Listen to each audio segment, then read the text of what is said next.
सांप ने काटा या थी किसी की साजिश, मेरठ के एक शख्स की मौत का पूरा मामला क्या है। उत्तर प्रदेश के मेरठ में अमित कश्यप नाम के एक व्यक्ति की मौत लगातार सुर्खियों में है। पहले ये बताया गया कि व्यक्ति की मौत सांप काटने की वजह से हुई है, लेकिन पोस्टमार्टम रिपोर्ट में दम घुटने से मौत की पुष्टि हुई। यहीं से इस मामले में नया मोड़ आ गया।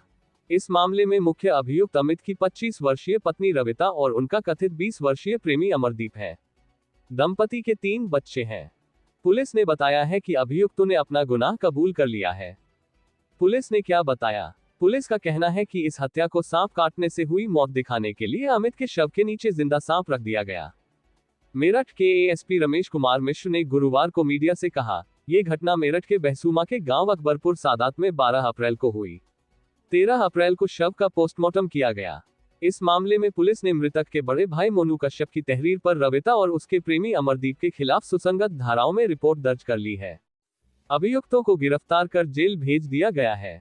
उन्होंने कहा, पुलिस के पास सांप के काटने से अमित कश्यप की मौत की सूचना थी, लेकिन पोस्टमार्टम रिपोर्ट से पता चला कि मौत दम घुटने से हुई है। अभियुक्तों से सख्ती से पूछताछ हुई तो पता चला कि रविता और अमरदीप ने पहले अमित की हत्या की और हादसा दिखाने के लिए एक सांप उसके शव के पास छोड़ दिया था। मौके से सांप भी बरामद हुआ है, जो शव के नीचे आधा दबा हुआ था। अभियुक्त अमरदीप और मृतक अमित गांव में थोड़े ही फासले पर रहते हैं। मृतक अमित और अमरदीप लंबे समय से एक दूसरे के साथ काम करते थे। वे टाइल्स आदि लगाने का काम करते थे। रविता भी अमरदीप के संपर्क में 1 साल पहले आई थी। अमित की पत्नी रविता से मीडिया ने भी बातचीत की। रविता ने मीडिया से कहा, मेरा पति मुझसे लड़ाई करता था, गंदी गालियां देता था। अमरदीप मेरे संपर्क में करीब 1 साल पहले आए। 10 अप्रैल को मैं अमित के साथ शाकुंभरी प्रसाद चढ़ाने गई थी। मैंने तभी अमरदीप के साथ मिलकर अमित को मारने की योजना बना ली थी। थाना प्रभारी बहसूमा इंदु कुमारी ने बीबीसी से कहा, पूछताछ में रविता ने बताया कि उसने 12 अप्रैल की रात को अपने प्रेमी के साथ मिलकर हत्या की। अमरदीप ने गला दबाया जबकि रविता ने हाथ मुंह दबाए। सफर करने के कारण अमित थकान में था, इसलिए अधिक विरोध नहीं कर सका। जितना विरोध किया उसमें अमित के शरीर पर चोटों के निशान पड़ गए थे। क्या सांप ने भी अमित को डसा था? अमित के शव के नीचे तकरीबन 1.5 मीटर लंबा सांप दबा मिला था। अमित के घरवालों का दावा है कि अमित को सांप ने नहीं डसा था, जबकि बहसूमा की थाना प्रभारी इंदु कुमारी ने बीबीसी से कहा, अमित को सांप ने कई बार डसा था।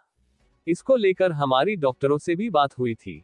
चिकित्सकों ने बताया कि अमित की मौत हो जाने की वजह से खून का प्रवाह शरीर में थम गया था, जिस कारण जहर अमित के शरीर में फैल नहीं सका था। सांप की व्यवस्था अमरदीप ने की थी, किससे लिया था, इसकी जांच की जा रही है। हालांकि समाचार एजेंसी पीटीआई ने उस शख्स से बातचीत का वीडियो शेयर किया है, जिसने अमरदीप को सांप दिया था। वीडियो में कृष्ण नाम के शख्स कह रहे हैं, हम सांप पकड़ते हैं और जंगल में छोड़ते हैं, यही काम है हमारा। एक लड़का, राजकुमार नाम था उसका, वो हमसे सांप ले गया। उसने कहा कि जागरण के लिए चाहिए, काम हो जाएगा तो हम वापस दे देंगे। उन्होंने अपनी मर्जी से 1000 रुपये दिए थे। मृतक की मां ने क्या बताया? मेरठ के बहसूमा इलाके का गांव अकबरपुर सादात करीब 6000 की आबादी वाला गांव है। अमित कश्यप गरीब परिवार से थे। अमित की मां मुनेश ने बीबीसी से कहा, करीब 8 साल पहले अमित का रविता से प्रेम विवाह हुआ था। अमित अपनी पत्नी को बहुत प्यार करता था, लेकिन रविता ने उसको मार डाला। उन्होंने कहा, 13 अप्रैल की सुबह मैं बाहर बैठी थी तो अमित के छोटे बेटे ने मुझसे आकर कहा कि अम्मा पापा को सांप ने काट लिया है। मैं भीतर गई तो मेरा बेटा खामोश पड़ा हुआ था। उसके नीचे एक सांप भी दबा हुआ था, जिसका मुंह अमित की बांह के निकट रखा हुआ था। सांप जिंदा था। मैंने रविता से पूछा मेरे बेटे को क्या हुआ, तो उसने कहा, सांप के काटने से उसकी मौत हो गई। अमित के परिवार में 4 भाई हैं, जिनमें अमित दूसरे नंबर पर थे। अमित के एक रिश्तेदार सोनू ने बीबीसी से बताया कि अमित जमीन के एक छोटे टुकड़े में सबसे पिछले कमरे में रहते थे।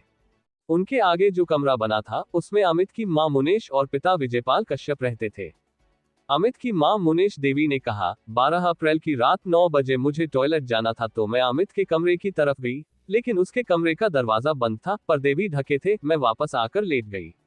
दोबारा रात 10 बजे जब बाथरूम गई तो अमित को चारपाई पर एक चादर से ढके सोते देखा। शायद उस समय उसकी हत्या कर दी गई थी।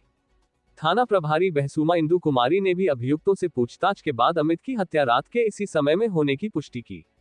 अमित के पिता विजयपाल कश्यप ने कहा, मेरे बेटे के हत्यारों को फांसी से कम कुछ भी सजा नहीं मिलनी चाहिए। रविता शुरू से ही ये नहीं चाहती थी कि अमित के शव का पोस्टमार्टम हो। सारे गांव में इस बात का शोर मचा हुआ है। ग्रामीणों में अभियुक्तों के लिए भारी नाराजगी। अमित की मौत को लेकर गांव में लोग स्तब्ध हैं। गांव के प्रधान दीपक कुमार ने बीबीसी से कहा, अमित एक अच्छा लड़का था। मुझे जब उसकी मौत के बारे में पता चला तो मैं स्तब्ध रह गया। हमारे गांव में कभी ऐसी कोई घटना नहीं हुई।